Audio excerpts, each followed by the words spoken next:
What if one of the world's most overlooked agricultural leftovers could become the fabric in the clothes people wear every day? Every year, banana plantations across the world harvest millions upon millions of tons of fruit. And once each plant has produced its bunch, the entire pseudostem is cut down and discarded because that plant will never fruit again. For generations, farmers treated those enormous stems as little more than waste, piling them into fields, burning them, or leaving them to decompose. But inside a new generation of industrial processing plants, that so-called waste is being reimagined as a valuable raw material.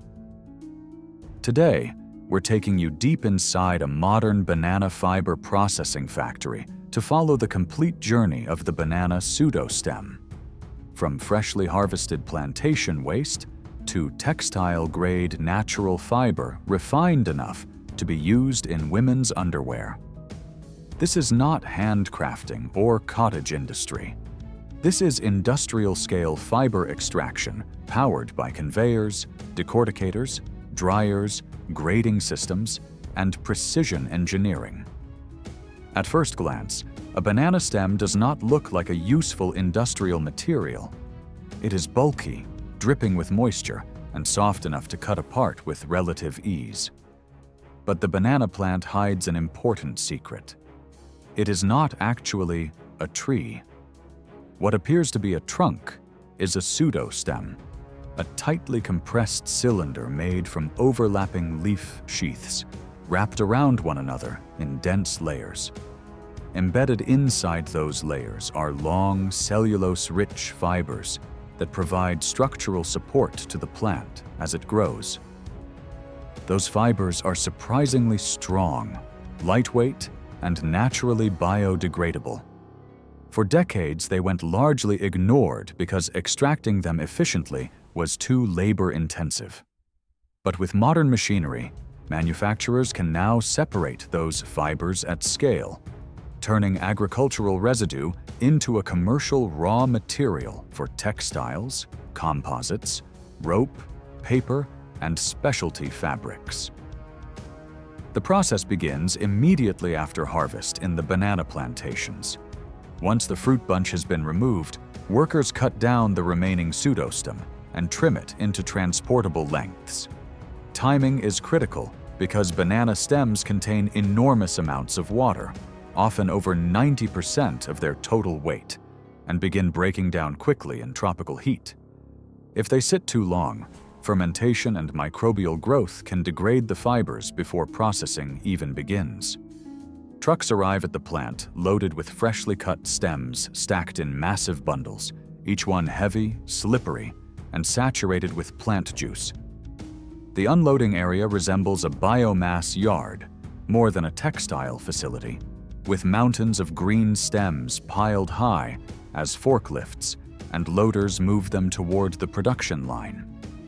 Because banana pseudostems are too large and irregular to feed directly into extraction equipment, the first stage of industrial processing is size reduction and pre-preparation.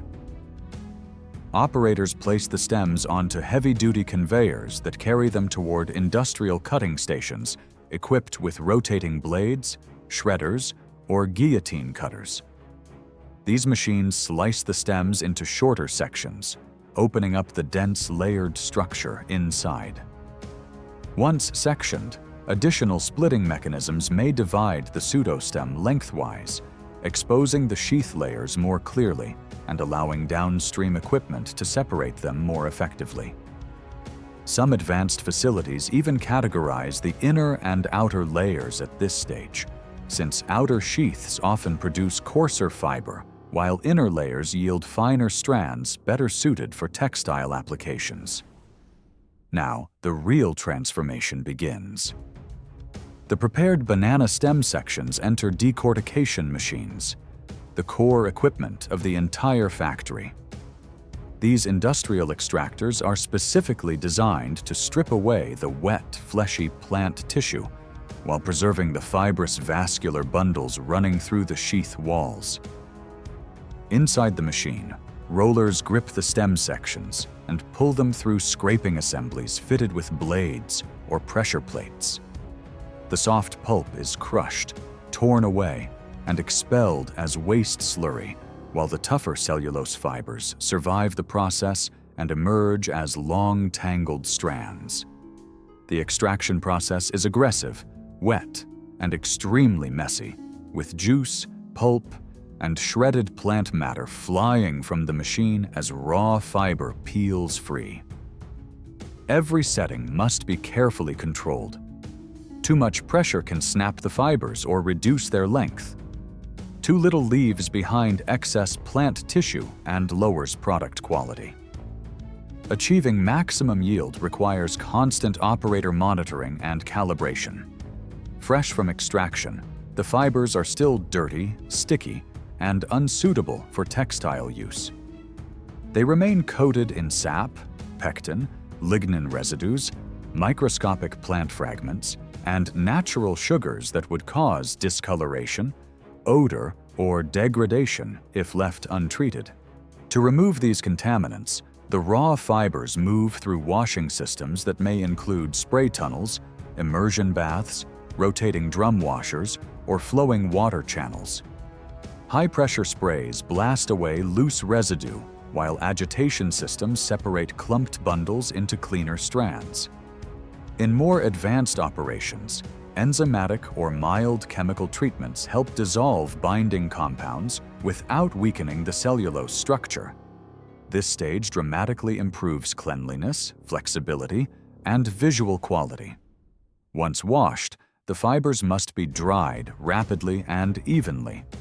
Moisture trapped inside banana fiber creates a major risk of mold, microbial growth, and spoilage, especially in warm climates. Drying is therefore one of the most critical quality control stages in the plant. Fibers may be spread across mesh conveyors passing through heated drying tunnels, suspended in climate-controlled drying chambers, or laid out in hybrid solar industrial systems, where natural heat supplements mechanical drying. Sensors continuously monitor humidity, airflow, and temperature to ensure the fibers lose moisture gradually rather than too quickly. Overdrying can make the fibers brittle and difficult to spin later, while underdrying can ruin entire batches during storage. After drying, the fibers move to grading and inspection. Not every banana fiber strand is equal. Depending on which part of the pseudostem it came from, how mature the plant was, and how carefully it was processed, the resulting fiber may vary significantly in length, fineness, softness, and tensile strength. Workers or automated sorting systems inspect the material and separate it into grades. Coarser fibers may be diverted toward rope, mats, reinforcement composites, or packaging products. Only the finest, cleanest, and longest fibers continue onward toward textile-grade refinement. This grading stage determines whether the material will become industrial cordage or premium apparel fabric. To transform banana fiber into something soft enough for clothing, it undergoes extensive secondary refinement. The fibers are mechanically combed and carded to align them into uniform parallel bundles while removing short, broken fragments. Additional softening treatments may be applied using enzymes, moisture conditioning, or mechanical flexing systems that reduce stiffness and improve hand feel. Because pure banana fiber can still feel coarse compared with cotton, many manufacturers blend it with other fibers such as organic cotton, bamboo viscose, modal, or elastane, depending on the intended end product. The aligned fibers are then drawn into slivers and fed into spinning machinery, where they are twisted into continuous yarn. At this point, the material has fully crossed over from agricultural byproduct into textile feedstock. Once spun, the banana-based yarn moves into textile manufacturing. Knitting machines convert the yarn into stretchable fabric panels, often in blended compositions, engineered specifically for intimate apparel. For women's underwear, softness, elasticity, moisture management, and breathability are all essential. That means banana fiber is typically only one component of a carefully engineered fabric blend. Its natural breathability and moisture absorption help regulate comfort, while synthetic or elastic fibers contribute stretch and shape retention. After knitting, the fabric may be dyed, softened, finished, cut into pattern pieces, and sewn into garments.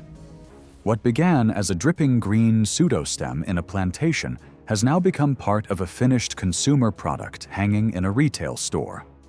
Remarkably, even after fiber extraction, much of the banana stem still has economic value.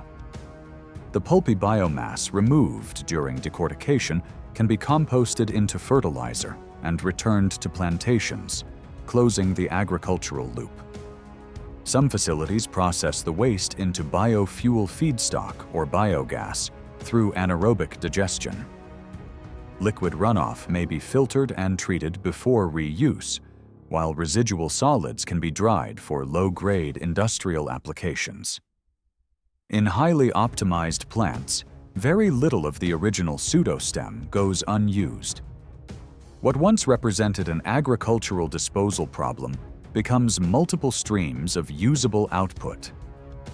Banana fiber is gaining attention because it offers a compelling combination of sustainability and performance.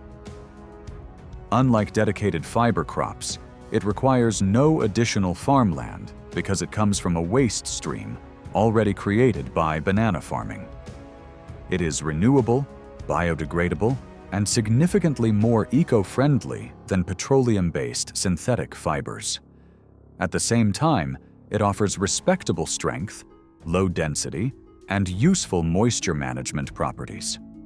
As brands search for greener materials and manufacturers seek alternatives to conventional textiles, banana fiber has emerged as one of the most promising agricultural waste-to-fabric innovations in the textile industry. What makes this entire operation possible is advanced engineering. Banana stems are challenging industrial materials to process: wet, irregular, biologically variable, and structurally complex. Designing machinery capable of handling them continuously at industrial scale requires highly specialized equipment and precise engineering. Conveyor belts must withstand constant moisture. Cutting systems must handle variable stem diameters. Decorticators must apply enough force to remove pulp without destroying fibers. Dryers must control moisture precisely despite changing environmental conditions. Every stage of the process balances throughput, efficiency, and product quality. Without modern industrial engineering, banana fiber would remain an interesting idea rather than a scalable manufacturing material. So the next time you see a banana plantation, remember that hidden inside those towering green stems is far more than farm waste. There is a renewable industrial raw material waiting to be extracted, refined, and transformed through advanced engineering into products people use every single day. And that's exactly what this channel is all about. Revealing the extraordinary processes behind the everyday things most people never stop to think about. From the clothes we wear to the materials that shape modern life, there is always an incredible story hidden behind ordinary objects. If you enjoyed this inside look at how banana stems are turned into wearable fabric, let us know in the comments what everyday thing you want us to break down next. Don't forget to like the video if you learned something new, subscribe to Everyday Things for more fascinating deep dives into the hidden processes behind the products and systems around us. And share this video with someone who would never believe their underwear could begin inside a banana stem. We'll see you in the next one.